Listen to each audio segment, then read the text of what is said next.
பாகம் 1.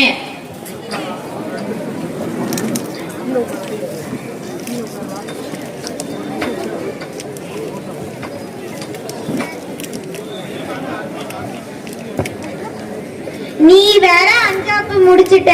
உன்னை 6ஆப்புக்கு ஒரு நல்ல பள்ளிக்கூடமா பார்த்து சேர்க்கணும். யார பாக்குறது, என்ன பேசுறது, எனக்கு ஒன்னும் புரியல. தெற்கும் தெரியல, திசையும் புரியல. ஐயோ ஐயோ. இந்தாடி இவளே, கண்ணாடி போடுவாங்க கண்ணுக்கு. படிப்பெல்லாம் எதுக்கு நம்ம வீட்டு பொண்ணுக்கு?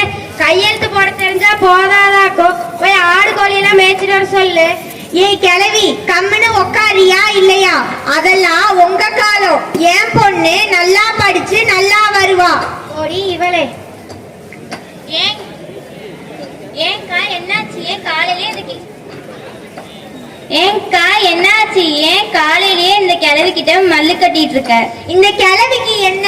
என் பொண்ண ஒரு நல்ல பள்ளிக்கூடமா பார்த்து சேர்க்கணும். அதான் என்ன பண்றதுன்னே எனக்கு தெரியல. கவலையே விடுக்கா, நம்ம ஊர் டீச்சர் அம்மா கிட்ட போய் கேட்கலாம். சரியா சொன்னடி என் செல்ல மகளே. ஏய், நீயும் கூட வாரியா? இது என்னக்கா கேள்வி? நானும் வாரேன். டா கிளம்பிட்டாளுங்க பொல்லாத படிப்பு. நாங்களாம் அந்த காலத்துல படிச்சுட்டாடி இருந்தோம்.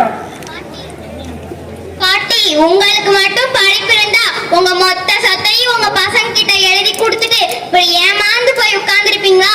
படிப்பு எல்லாருக்கும் உரிமைதான் பாட்டி. நான் படிச்சு வக்கீலாகி உன் பசங்க மேல கேஸ் போட்டு உன் சொத்தெல்லாம் வாங்கி தரட்டா?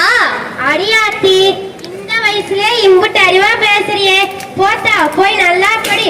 அப்புறம் பார்க்கலாம் தாயி. இந்தாத்தா குங்குமம் இதை வச்சுட்டு போ. நல்ல வேலை, இந்த கிழவிக்கு இப்பவாது சாமி அறிவு கண்ணை திறந்துச்சு. அது வரைக்கும் சந்தோஷம்தான். பாகம் 2.